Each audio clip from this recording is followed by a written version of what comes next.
Boa tarde a todos. Hoje a gente vai falar sobre pneumonia aspirativa. Lembrando, pessoal, para inscrever no canal, porque sempre que houver atualizações na prática clínica, eu vou atualizar os vídeos, curtir, comentar com dúvidas, sugestão de novas aulas e também tirando dúvidas, é importante que a mesma dúvida sua pode ser de outras pessoas. E vamos começar a aula. Contextualizando a pneumonia aspirativa dentro do tratamento, do contexto da abordagem inicial do paciente grave, do paciente com emergência clínica, em geral ele vai estar com uma via aérea que pode estar obstruída, vamos falar um pouco mais tarde, mas em geral o B vai ter alterações. Então a frequência respiratória, ausculta, inspeção, oximetria, certamente vai haver alterações no paciente com pneumonia aspirativa ou complicações correlatas, e o paciente vai ter uma dessas medidas aqui, menos ventilação invasiva, mas não invasiva, mas essas outras vai ser eventualmente necessário, já que é um paciente que evolui com insuficiência respiratória. Então, a via aérea pode estar obstruída por secreção, a gente tem que desobstruir. O B pode ter alteração com insuficiência respiratória, que eu já falei, vamos discutir mais tarde. Então, esse é o contexto em que a gente tem que pensar em aspiração e pneumonia aspirativa. Quando a gente resolve a via aérea, que é o primeiro, né? Senão o paciente vai morrer muito mais rápido, tem que resolver a via aérea, a gente vai para o B, pode ter insuficiência respiratória, depois de estabilizar, vocês vão fazer o ABCD secundário, anamnese, exame físico e vai ter a hipótese diagnóstica de aspiração ou pneumonia aspirativa. Uma vez acontecendo isso, essas são as principais causas de insuficiência respiratória na prática, e hoje nós vamos discutir sobre uma das pneumonias, que é a pneumonia aspirativa. Então, a pneumonia aspirativa é conceituada pela infecção pulmonar decorrente da entrada anormal de fluidos ou substâncias particuladas e secreções endógenas nas vias aéreas inferiores. Geralmente, ela ocorre em pacientes com vias aéreas não protegidas, que os pacientes perdem o reflexo da tosse e mesmo o fechamento da glote, além de comprometer outros mecanismos de proteção de via aérea, do próprio clareamento das vias aéreas. Então, um tipo de paciente que pode ter essa complicação.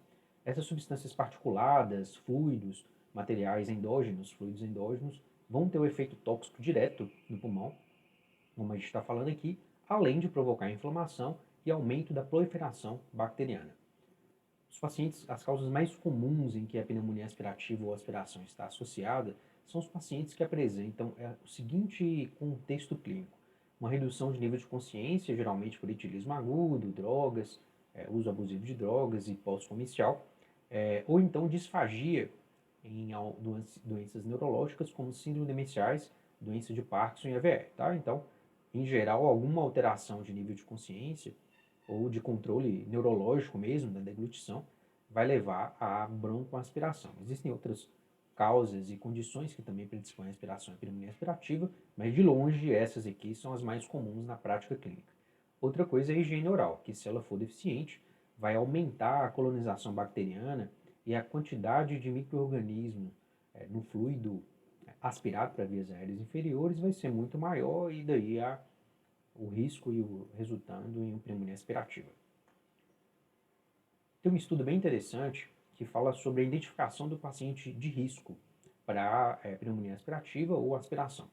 É um teste simples, à beira-leito e rápido, que consiste na administração de 10 ml de fluido, em geral água mesmo, e com o paciente com monitorização contínua de oximetria de pulso.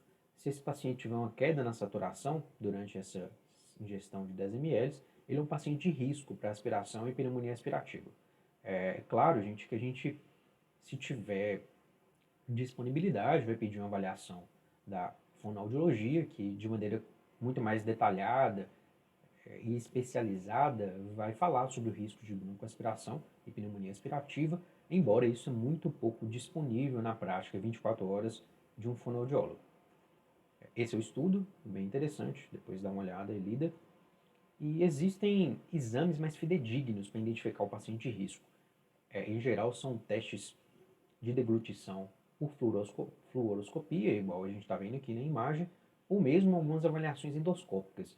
Mas se o fono não é disponível, muito menos essas duas outras exames para avaliar o paciente de risco. Após um episódio de broncoaspiração, o paciente pode evoluir com 3 complicações, que são elas: obstrução das vias aéreas, que é a mais grave e que tem que ser revertida mais rapidamente, a pneumonite química, que acontece logo após a aspiração, e a pneumonia aspirativa. E o mesmo paciente pode ter 2 ou 3 dessas complicações ao mesmo tempo, não necessariamente uma exclui a outra, tá? Então, depois de um episódio de broncoaspiração significativo, o paciente vai evoluir com uma dessas coisas. Se for obstrução de via aérea, o manejo adequado é a abertura, são as manobras de abertura de via aérea, que é o chin lift de jaw thrust, seguida de uma rápida aspiração orofaríngea e nasofaríngea, e isso quase sempre resolve, embora quadros mais severos, que o paciente evolui com franquicência respiratória logo após o episódio de broncoaspiração, é necessário realizar a intubação oral em sequência rápida, intubação traqueal em sequência rápida, seguido de rápida aspiração pelo tubo mesmo. Aí, em geral, a gente consegue aspirar uma quantidade grande de líquido, fluido e material particulado mesmo. E seguido de 1 a 2 a 15 litros por minuto conectado a um ambu. Então, essa seria o manejo da obstrução de via aérea. A pneumonite química, ela vai evoluir. Um paciente, logo após a expiração, faz uma dispneia de instalação aguda, cianose, febre baixa e crepitações difusas. Esse paciente, ele vai evoluir dessa forma, de forma aguda, e a gente tem que manejar o paciente com pneumonite química através da aspiração orotraqueal, nasofaríngea. Se isso não for suficiente para recuperar esse material, para aspirar esse material particulado e fluido, o paciente pode evoluir com ventilação mecânica, necessidade de intubação, mas boa parte das vezes a terapia de suporte após a aspiração traqueal com oxigênio e fisioterapia é o suficiente. Nos casos mais graves, vai a ventilação mecânica. Lembrando que aqui não há necessidade de antibiótico terapia, dado que foi uma pneumonite química por aspiração. E o raio-x do paciente ele pode apresentar opacidades nos segmentos posteriores dos lobos inferiores, igual tem esse exame, que na verdade é uma broncografia, é só para ilustrar onde apareceriam essas opacidades, tá? Isso aqui não é um raio-x de um paciente com pneumonia química, não, é uma broncografia, diferente. Mas são nessas regiões que vai aparecer as opacidades novas após a aspiração significativa. Já a pneumonia aspirativa, que é a terceira complicação, em geral ela evolui com o crescimento de micro-organismos que são presentes na flora normal da boca e orofaringe, são quase sempre anaeróbios e são de baixa virulência. Então, esses anaeróbios aqui, né, Pepis streptococcus, igual está ilustrado, Fusobacterium, bacterióides e até um aeróbio, que é Streptococcus. A terapia de escolha é a ampicilina sulbactam, na dose de 1,5 gramas a 3 gramas, EV de 6 em 6, diluído em 100 ml de soro glicosado ou fisiológico, em uma infusão de 15 a 30 minutos. A questão é que nem sempre a gente tem disponível esse antibiótico. Então a gente muitas vezes passa ceftriaxona, 1 grama diluído em 10 ml de ABD, EV de 12 em 12, com tempo de infusão da medicação de 2 a 4 minutos, mais metronidazol, 500 mg, um frasco de 100 ml, EV de 8 em 8. Pode-se substituir o metronidazol pela clindamicina, 600 mg em 100 de soro, EV de 8 em 8 horas. A clinda tem a vantagem porque é uma das medicações dos antibióticos mais estudados para infecções pleuropulmonares por germes anaeróbios, porém, ela está associada a um maior risco de colite pseudomembranosa por clostridioides. Mas, por sua vez, tem a vantagem de estar associada a uma menor superinfecção por Staphylococcus aureus, nos casos de pneumonia aspirativa. Então, esses são os 3 antibióticos, os 3 esquemas de antibiótico mais utilizados, com vantagens e desvantagens de cada um. O paciente, após um episódio de broncoaspiração significativa, ele vai evoluir dessas 3 maneiras. Né? 62% dos casos apresentam melhora clínica e radiológica espontânea, digamos assim, ou só com terapia de suporte, oxigênio, fisioterapia, sem necessidade de antibiótico.